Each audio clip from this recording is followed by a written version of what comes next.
Hello, hi, hey. All right, today we're going to talk about Robert J. Lifton and who he was, but mostly we're going to talk about the 8 criteria of thought reform that he laid out after doing studies. All right, and I'm going to try to keep it short and sweet because I have a tendency to ramble on sometimes. I'll try to stick to the points. And we might not have time for all 8 today, but we'll see how many we get to. Right, so starting with who was Robert J. Lifton. He was a teacher and researcher at Harvard. He's known for his theory on thought reform or coercive indoctrination. And he's also known for studying psychological effects of war and political violence. He interviewed a bunch of American and European prisoners of war from the Korean War after they had been in POW camps in China and been converted to communism. He also interviewed Chinese people that had left China in the same time frame, approximately. And basically, after doing a whole bunch of interviews and research into how people were converted into thinking a very specific way, or how people were indoctrinated, Chinese are indoctrinated. All right, in 1962, he published a book titled Thought Reform and the Psychology of Totalism. Not totalism, a study of brainwashing in China. And he does, I think, a few times use the term brainwashing, but he prefers the term thought reform. All right, and I haven't read Lifton's book. I've heard it's like massive 600 pages and super academic language. I don't know, I haven't read it. I'll be reading from Stephen Hassan's book, Combating Cult Mind Control, because at the back he's got an appendix where there's an excerpt from an essay that Lifton has written. And he wrote this in, I think, the 80s. So it's his book had already been out there for a while when he wrote this essay. And basically it's a short description, it's only like 5 pages long, of the 8 criteria that he laid out based on his research. And obviously this is a short description because his book is like 600 pages long. All right, I'm going to read quickly the 8 different criteria, and then we're going to go through them one by one. And if I say something and you're like, oh no, that's a misunderstood word, I don't know what that is, just calm down, we're going to get to it. All right, so number 1, milieu control. Number 2, mystical manipulation or planned spontaneity. Number 3, the demand for purity. Number 4, the cult of confession. Number 5, sacred science. Number 6, loading of the language. Number 7, doctrine over person. And number 8, dispensing of existence. All right, so Lifton says that the main thing a cult or a indoctrination process is attempting to do is doubling. And basically what that is you're taking the person and you're creating a double identity, a second identity that is a cult identity or whatever the group is. And this doubling process is a process of change. It's a process of changing, leaving behind your previous identity and creating a new one. And the new one will kind of like lie on top of the old one. And yeah, it basically becomes a new personality. All right. The easiest and the most, like the first step to create this doubling, and what the doubling is mostly tied to, is milieu control. So when I first heard about Lifton's 8 criteria, and milieu control, I thought that meant like the physical environment. And I was like, oh, that's definitely in the Sea Org, they control the physical environments of their members. And I thought that because milieu, it's from French, but in Swedish, milieu is the environment. But milieu actually means the social environment, a person's social environment. So it's about socializing. There is, of course, also some physical environment involved in this, usually is, right? So what is milieu control? It is essentially the control of communication within the environment. And how do we do this? Different groups do it different ways. It's done through group processes. It's done through isolation from other people. It's done with psychological pressure, sometimes with geographical distance or isolation and unavailable transport. And it's sometimes done with physical pressure. So how does Scientology do milieu control? Well, when you first get in, if your friends aren't already Scientologists, you're highly encouraged to get them into Scientology, because they want the people that you're hanging out with, the people you're engaging with, your social environment, they want that to be as much Scientology as possible. So you get in, they want you to get your friends in, they want you to get your family members in. A lot of Scientologists work at companies that are businesses owned by Scientologists or employ a lot of Scientologists. I mean, some people say, oh yeah, even my dentist was a Scientologist, like they've been in for a long time, and even their doctors and dentists are Scientologists.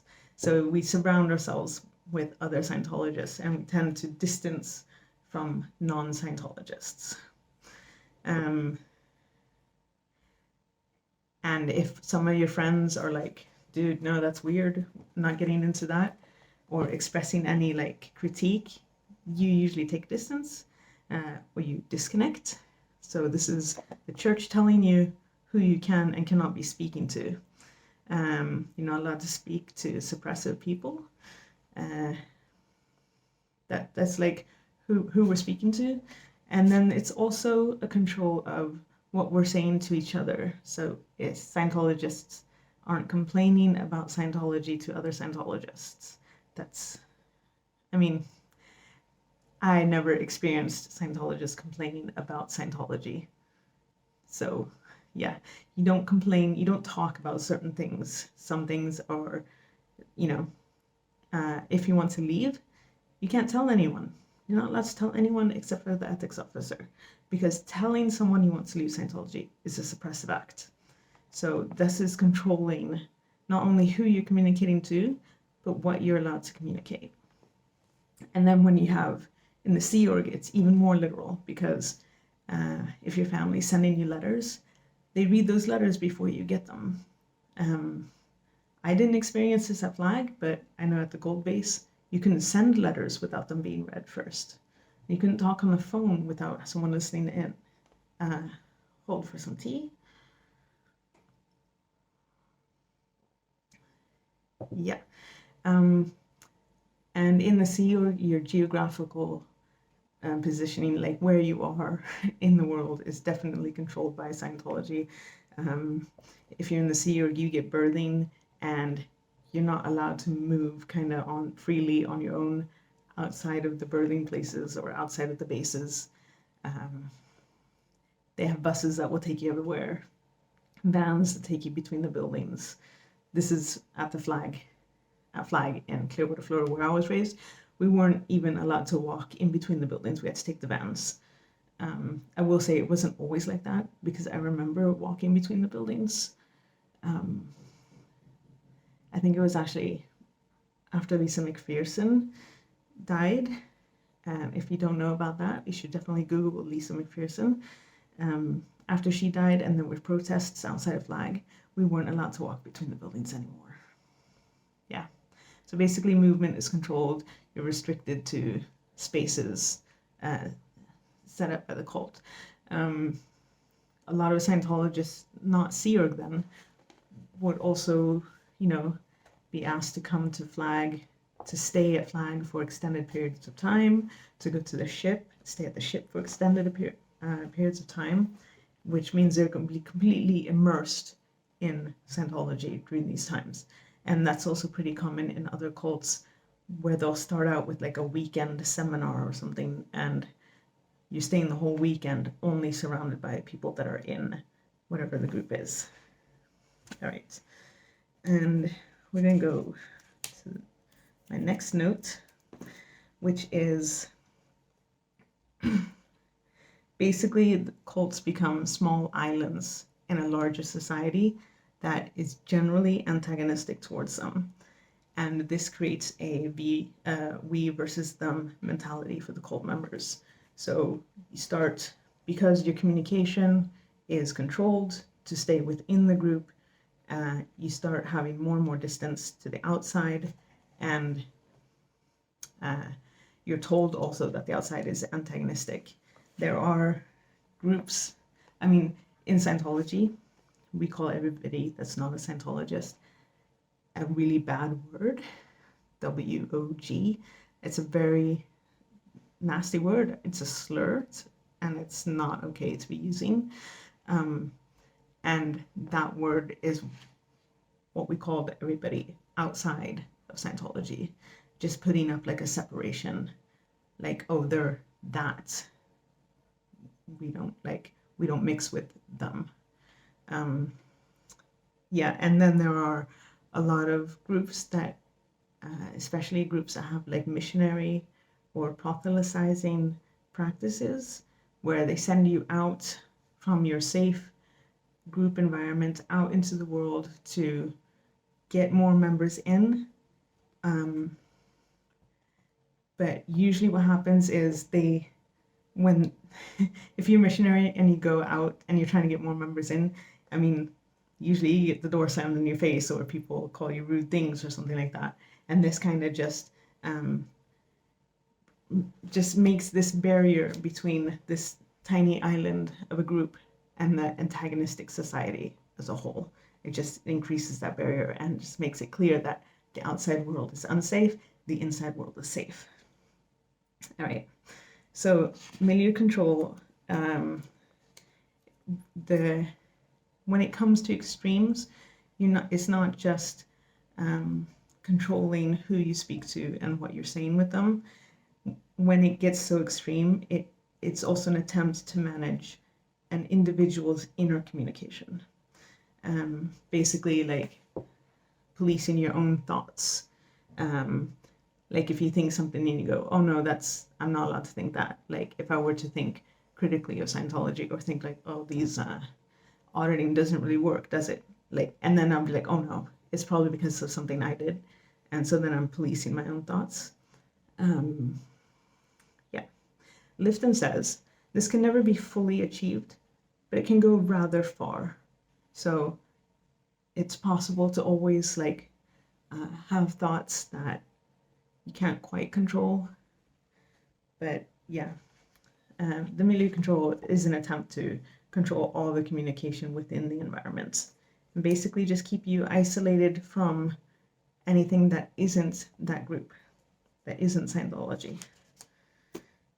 Right. So he says that this doubling process is so closely connected with milieu control that you can see people change if you just lift them out of the environment, of the physical environment, and kind of just not let them be in constant touch with the group. And so when I left the Sea Org, I didn't leave Scientology, not for a long time, but I definitely was gliding more and more away from Scientology the longer it went since I'd been in the Sea Org. And when I finally got off the mailing list, and I'm going to tell you how I did that someday without being declared, but I did manage to get off the mailing list, and then I stopped going to the Stockholm org altogether, and I stopped going to the events, and then I grew further and further apart from Scientology. And sometimes it can be like, I mean, this is why people started doing like the kidnapping deprogramming, where they just grab someone and take them out of the environment. And generally that's not done anymore these days, because that's kind of abuse. You're kidnapping someone. But like if you have a Scientologist family member and kind of trying to wake them up, a good way to start would be to get them to take a vacation and go somewhere else and not be constantly in touch with Scientology for a little time being. Anyway, that doesn't always work, but sometimes it will. He also says that what will happen then, so this doesn't really apply to me because I'm born and raised in Scientology. I didn't have a pre-cult personality. But when you have people that have joined at an adult age and they have a pre-existing personality, that the cult personality is kind of lying on top, and you take them out of the milieu control, then the cult personality can kind of float off, and there can both be active at the same time. This is also a very tumultuous time. It's quite painful to be there, and very confusing. And this is also a time of high risk for getting involved in another cult or another high pressure group. All right, I think that is milieu control. Now we're going to go to mystical manipulation or planned spontaneity. And what is that? So when I first heard this, I was like, well, there's no mystical manipulation Scientology. Scientology is a technology, you know, it's not all weird and mystical.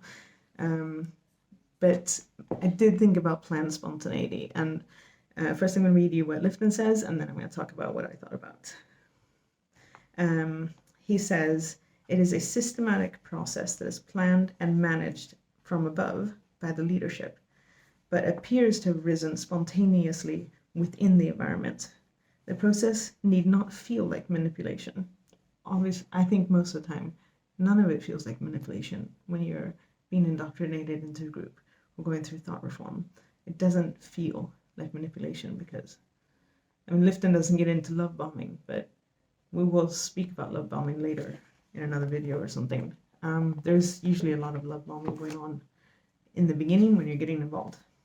I mean, so when I was first learning about Lifton's 8 criteria, what I immediately thought of on planned spontaneity is the Friday night graduation.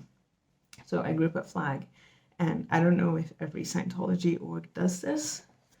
1 second, please. But at Flag, every Friday night, there's this massive graduation. It's kind of like a mini event, and there'll be some LRH videos, or there'll be some speakers, and then there'll also be all the graduates of the week. They come up on stage and they get like a framed certificate, and for every like group of graduates, because we'll do like, okay, all the academy graduates have done training courses, they all go up at the same time, and all the advanced level auditing graduates, they'll go up at the same time. And all the beginner level graduates, they'll go up at the same time. And for every group, there's always someone who shares their wins with everyone. So like everybody gets all their certificates and they stand up on the stage, and then one person comes up to the podium and shares their wins. So wins or success stories, it's basically like, oh, this is what I got out of whatever it is I completed. And it feels very spontaneous. I mean, most of them have written things, but it feels very like genuine, and it feels like it's coming from the person, like the person originated, like, I would really like to tell everybody about my wins from this level. But for me, there's two manipulations going on here. One, it's not always someone originates, they want to share their wins. In fact, I learned much when I was in the Sea Org, not when I was a cadet, but when I was in the Sea Org, and I was working in Debbie Cook's office, and she always spoke at Friday night graduation, so I was kind of behind the scenes at rehearsal. And I found out that sometimes they have to go around and ask people, can you please share your wins? We need someone to do it. Someone has to do it. And usually they ask the people that look the best, kind of hung up on looks, or speak clearly, are articulate, or have like, they're charming in some way, je ne sais quoi, at least they're charismatic, right?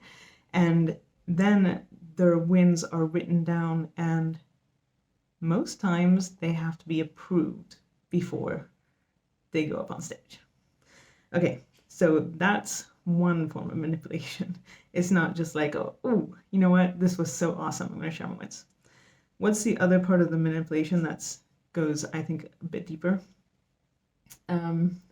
You don't get to finish anything in Scientology until you have a win, and you don't get to finish anything and not write a success story.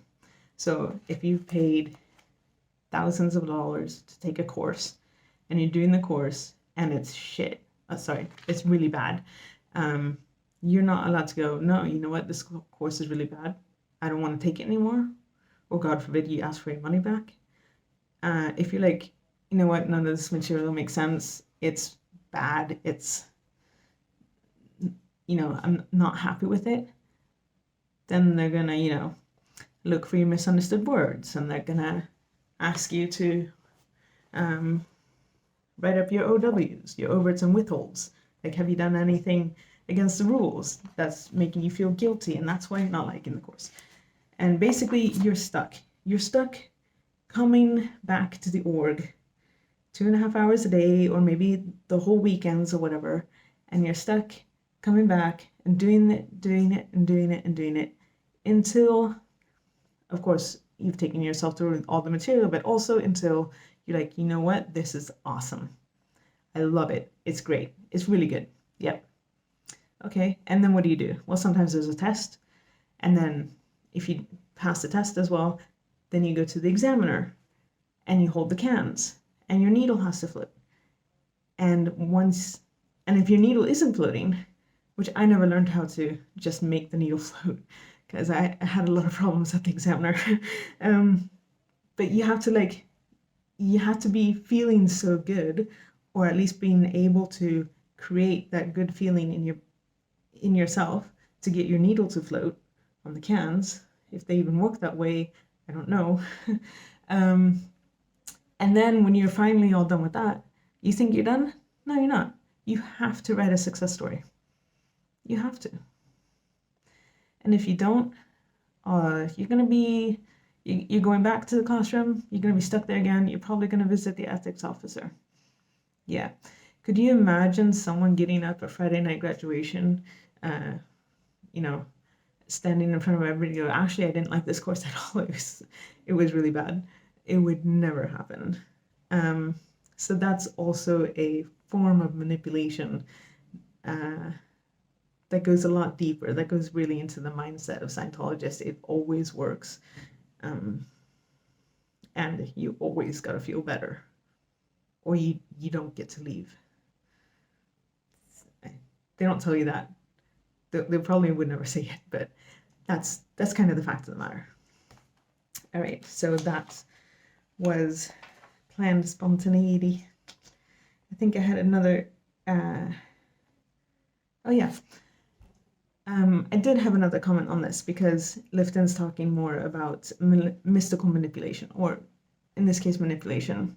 And he says, young people have been at centers of a particular cult for some time without being told that these were indeed run by it.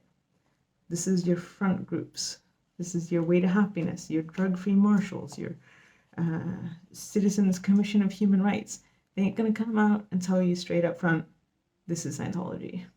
They're going to get you roped in first, and then they'll be like, oh, well, this was so awesome, so now also Scientology. This is your WISE, I don't remember what it stands for. It's the business, something or another. I don't remember what it stands for. A lot of chiropractors and small business owners, they get roped into Wise, which is all about like how to run a business stuff, and then they find out it's Scientology. And then there have been many stories of Wise business owners recruiting staff and then making their staff do Scientology courses, because they also get a piece of the pie when their staff does Scientology courses. All right. So that was mystical manipulation, or planned spontaneity, which is number 2. And we're moving on to the demand for purity and the cult of confession. That's 3 and 4. And we're going to take them in the same, because that's what Lifton does in this little essay. He writes the next 2 characteristics of totalism, the demand for purity and the cult of confession, are familiar and quite similar. So it says, this calls for a radical separation of pure and impure, of good and evil, within an environment and within oneself. Absolute purification is a continuing process. It is often institutionalized and as a source of stimulation of guilt and shame. Ideological movements at whatever level of intensity take hold of an individual's guilt and shame mechanisms to achieve intense influence over the changes he or she undergoes. This is done within a confession process that has its own structure. It has an active and dynamic thrust towards personal change. So what does all that mean? Well, you got to confess to your crimes to feel better. You got to confess to your crimes to evolve into, as a Scientologist, to move up the bridge. It's a dynamic thrust towards personal change.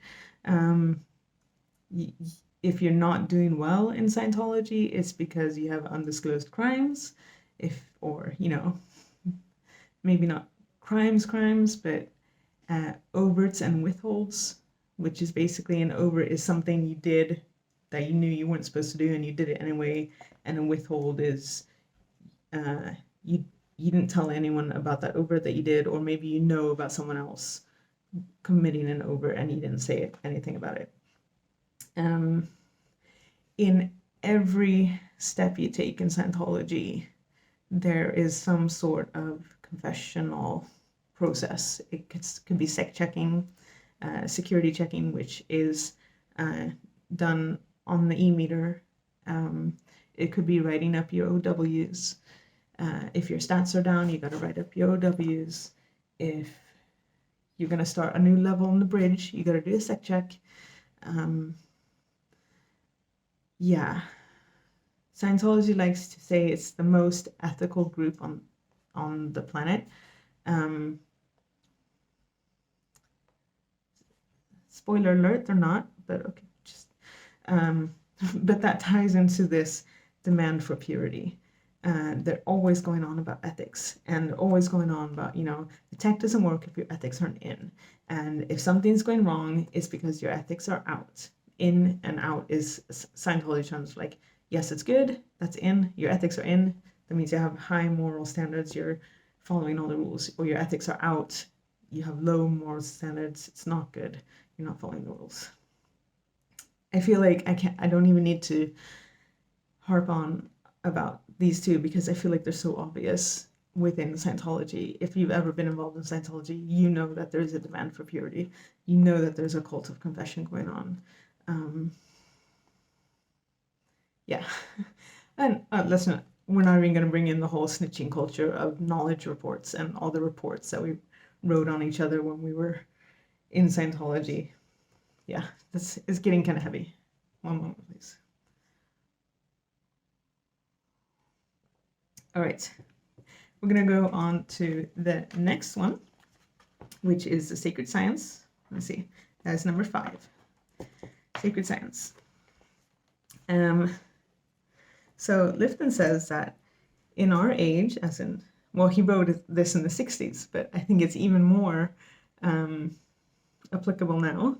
In our age, something must be scientific as well as spiritual to have a substantial effect on people. Sacred science can offer considerable security to young people because it greatly simplifies the world. And we're going to talk about two things here. And the first thing I want to talk about is this. Sacred science can offer considerable security to young people because it greatly simplifies the world. So Lifton did almost all his interviewees were young people because they were soldiers, and you don't really send old people to war. You send the young people. Anyways, I don't think this necessarily is this has to be sacred science. This is any belief system will greatly simplify the world.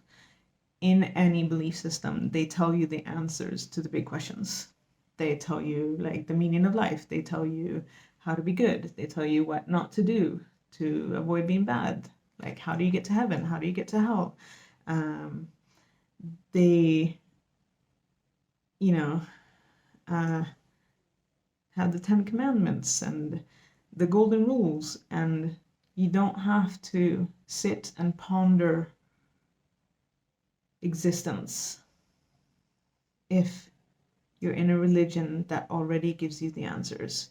And cults will generally take this even a step further than a mainstream religion. They will tell you there is only one correct answer, and there's only one way to do it, and it's their way. And they'll also give you the answers to not just like, what's the meaning of life, which is kind of like a big thing, but it's also very vague. But in Scientology, they even tell you how to wash your windows. I mean, it gets really specific. Not in all cults. In Scientology, it gets really specific. Oh, this is happening, you do this. This is happening, you do this. This is happening, you do this. It has all the answers. All the answers. You don't have to think about anything. You don't have to wonder, what do I do in this situation? They have all the answers. And I think a lot of cults do that. Whether they have a scientific spin on their belief system or not, I think all cults do that. And I think that's actually something of a trap, because it's not always easy to sit and ponder the big questions. It can be uncomfortable, right? But we're also going to get into the science. When I was growing up, we were told Scientology is an exact technology, researched, scientific research done. It's 100% scientific technology. We were always told, I grew up in the Cadet, you guys probably already know that, and we were always told about all the research that Hubbard did. It sounded very scientific. There was no doubt in my mind that this was studied down to the last little core. Like, he did actual studies on why we wash windows with newspapers, or he did actual studies into the human mind. And Hubbard didn't do any of that. Maybe he tried washing his windows with something other than newspaper one time and it didn't turn out well. I don't know. He didn't do research. I have a bachelor's. I don't call myself an academic, but I do have a bachelor's degree. And for that, I had to write a thesis. And for that, I had to take 3 courses in scientific method, which, if I was kind of iffy on Hubbard's research methods before, I can tell you now with certainty, he never did research. He didn't do research. No. He had a wild, crazy idea. He tried it on somebody, and probably using coercive thought reform, it magically worked on that person. And then he claimed that this was the thing. It's been researched. No, it hasn't. It hasn't been researched. I remember in 1993, when we got tax exempt status, and the cadets at the Flag Cadet Org, we were coached in now saying that Scientology was a religion, because we had never referred to it as a religion, before 1993, not in the catalog. So I remember when we were coached, like, oh yeah, we can now say that we have a religion. It's a religion, and no one's allowed to, mess with your religious rights. So now we have like extra protection, even from the government. I remember that being a thing, because now we're a religion. Yeah, I was 11 in 1993, and the word religion had never entered my vocabulary before then.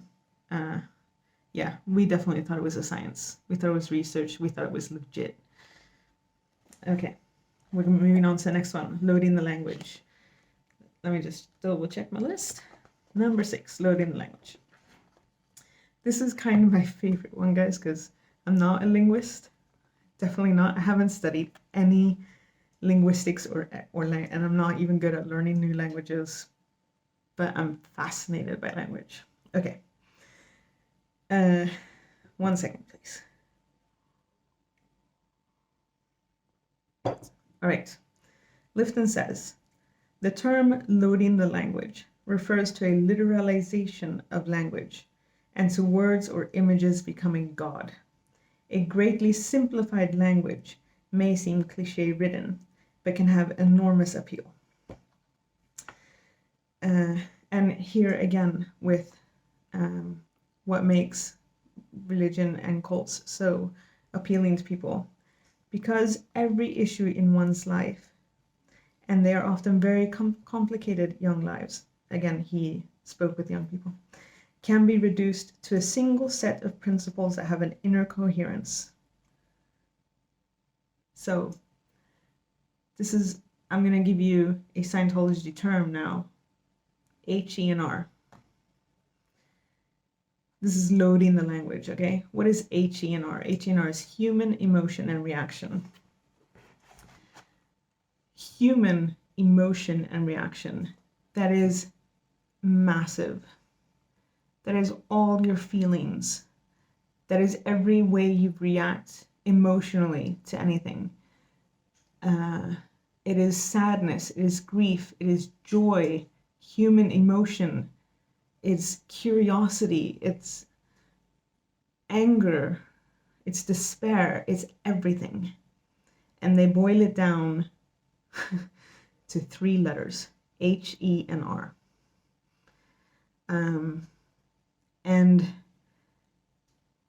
when I, as a child, feeling not great, feeling upset about something, I would be told that's HENR. And then, oh, okay, I'm not supposed to feel that. That's HENR. That's just shutting it down. This is a prime example, I think, it's a prime example of loading the language. You take a concept that's big and deep and meaningful, and you boil it down to such a small little cliche that you stop thinking about it. You don't think about it anymore. I don't need to think about emotions. What are emotions? How do they feel? What causes them? I just go, oh no, that's HENR. Done. Yeah. Some guy named Lionel Trilling, he was he's mentioned in the book, that's why I'm bringing him up. He was a literary critic, and he, hang on, I wrote it down. An American literary critic, essayist, and teacher, he analyzed the contemporary culture, societal, and political implications of literature. Pretty sure he looked at like Orwell and stuff. But he has said this is the language of no thought, because there's a cliche, a simple slogan to which the most complex and otherwise difficult questions can be reduced. So I would like to point out, loading the language does not mean having your own special language. All cults, all groups have their own special language, and not even like equestrians, horseback riding, they have their own specific language. I mean, every time you get into something, there's language for that thing. Every niche has its own language. But cults use language in a very specific way, which is to create an in-group and an out-group. they create the divide between us in the cult and people outside the cult, which is also a whole fascinating thing. But that's not loading the language. But Scientology has its own language. They have 2 dictionaries, guys. 2 dictionaries just to describe the language of Scientology. So Scientology's was my first language growing up, pretty much. Yeah. But loading the language is taking really big concepts and reducing them down to simple, easy, single words, cliches, with the effect of just stopping all your thinking about that. So another term for this would be thought-stopping cliches. Yeah, thought-stopping cliches, which Lifton also coined. And I'm pretty sure everyone in the cult world has heard about them. Right. Next, we have doctrine over person. This would be number 7. Let me double check. Doctrine over person. 1 second, please. All right. Lifton says, when there's a conflict between what one feels oneself experiencing and what the doctrine or dogma says one should experience. This is the pattern of doctrine over person. The internalized message in totalistic environments is that one must find the truth of the dogma and subject one's experiences to that truth. Often the experience of contradiction or the admission of that experience can be immediately associated with guilt. Basically, if Scientology says you should be feeling this, and you're like, no, I don't feel that, they're all right. What crimes have you committed? Yeah. So Lifton says, when you don't feel like your own personal experiences or your reality is what the cult says it should be, then one is made to feel that doubts are reflections of one's own evil. So when you start doubting in Scientology, that's a reflection of your evil. You start doubting that this is the way, maybe you've committed crimes. If you start doubting that, I don't know, maybe you have demons in you if you believe in some sort of Christianic religion or something. Yeah, back down to, it's all your fault. It's all your overts and withholds. It's all your evil intentions that make Scientology not work for you.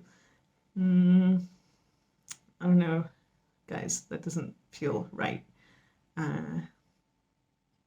I didn't feel the way I should be feeling according to Scientology already at a young age, and I'm pretty sure I hadn't committed any crimes by the age of 8, 9, 10, All right.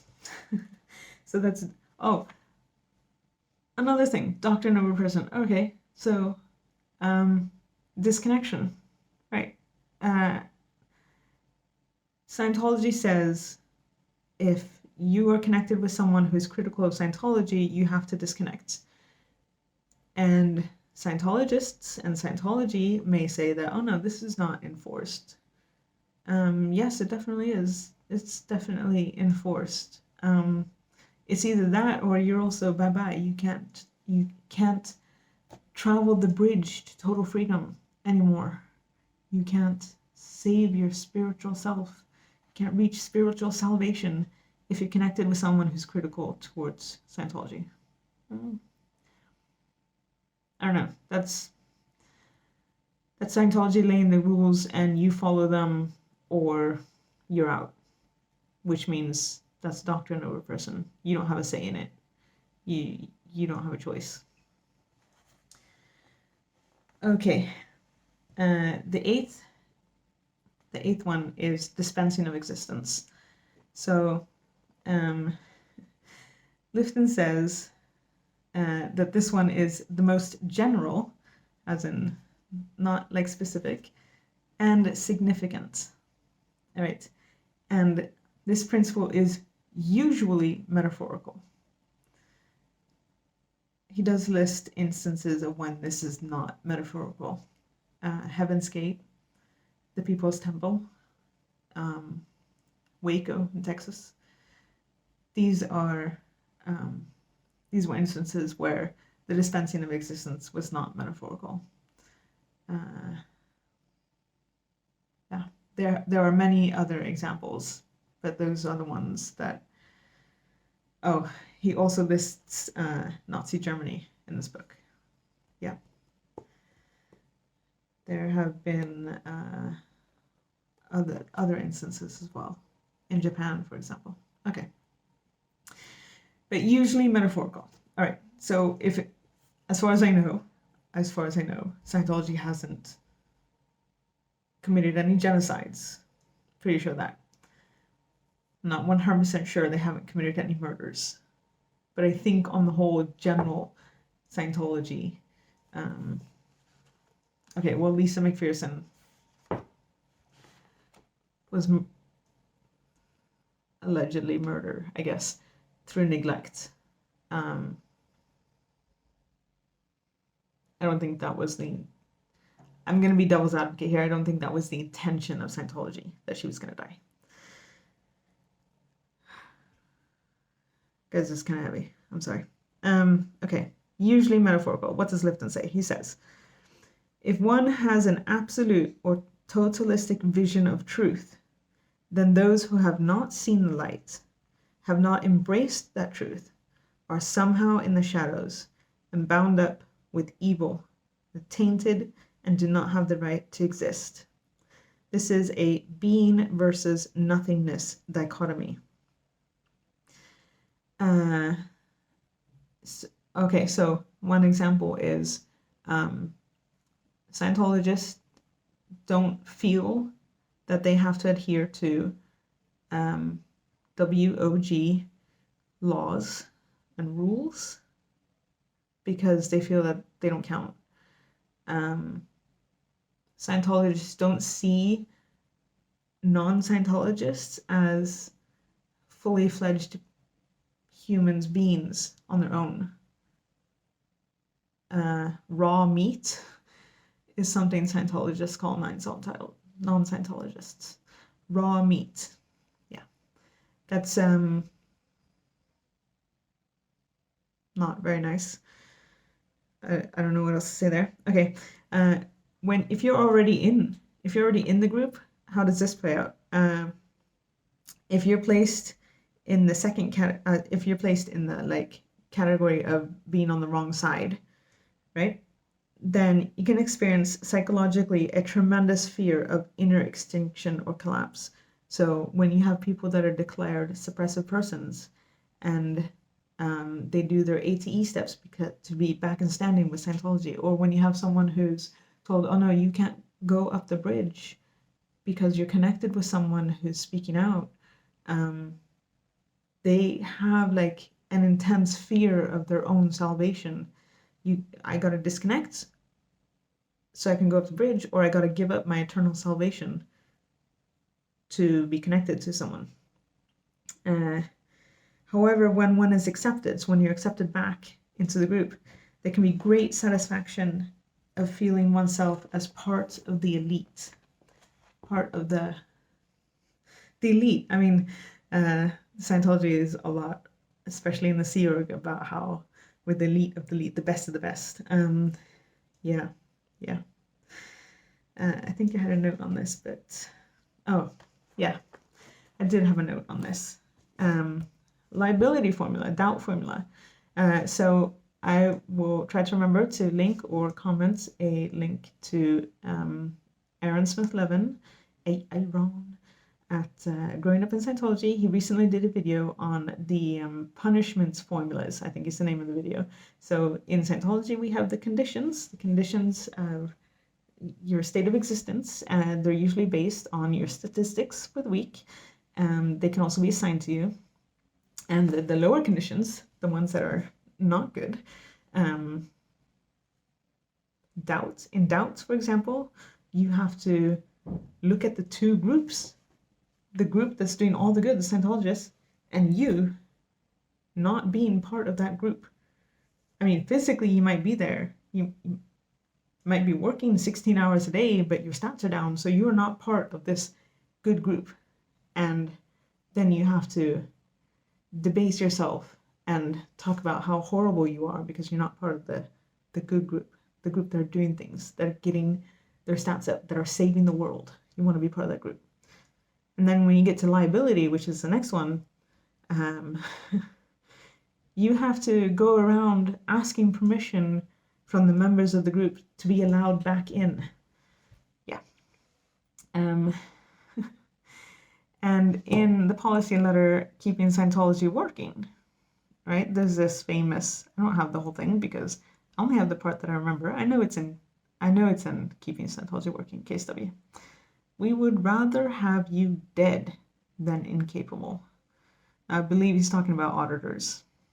But yeah, this was a sentence that was rammed down my throat many times as a young person, a teenager, as a young teen, maybe already from like the ages of 11 or 12, doing projects, renovating dorm rooms, building bunk beds. We would rather have you dead than incapable. That's dispensing of existence, I think. Anyways, oh yeah, I haven't read Science of Survival, which is the book that covers the tone scale. I haven't read a lot of Scientology books, to be honest, guys. I was a very bad Scientologist. I'm pretty sure, though, he says in Science of Survival that, like, all the suppressive people and all the people at 1.1 on the tone scale, which is covert hostility, they should be removed from society and dispensed of. Let me know in the comments if I misquoted that. I'm just pulling it out of the air because I haven't read the book. I don't have it. But I kind of remember that sentence. Removed from society and dispensed of. Yeah, that is the dispensing of existence. All right. Yeah, that was all 8. I've been talking for 52 minutes, according to the watch on my phone. That was Lifton's 8 points of criteria. So looking at Scientology and analyzing it with these 8 points, I don't know, what do you think? Cult? Not cult? I call it a cult. Yeah, cool. All right, got that out of the way. What's next, guys? I have, as you've already seen, I have Stephen Hassan's Combating Cult Mind Control. I have read it once, 5 years ago, I think. I plan on reading it again, but I also have this book, which I haven't read yet, so I am excited about it. Escaping Utopia, Growing Up in a Cult, Getting Out, Starting Over. And this is Janja Lalich and Carla McLaren. So let me know in the comments which book you want me to read first and review here. And special shout out to all Swedes watching. I hope there's at least one of you, maybe more. Any Swedes watching? This book just came out. This is Lång väg hem, Mina 25 år I sekten, Mariette Lindsten. So this is a beautiful lady. She is a Swede. She joined Scientology, I think, when she was 20 or early 20s, and she went into the Sea Org, and she was at the Gold, an international management base in Hemet, California. For a long time, she was a pretty high up executive, and 20 years ago she escaped. I think almost exactly 20 years ago. She escaped, and she lives here in Sweden. She has spoken out quite a bit. I'm very in awe of her. She has spoken out quite a bit in Swedish media. She has participated in newspaper articles and on the TV news and in radio documentaries.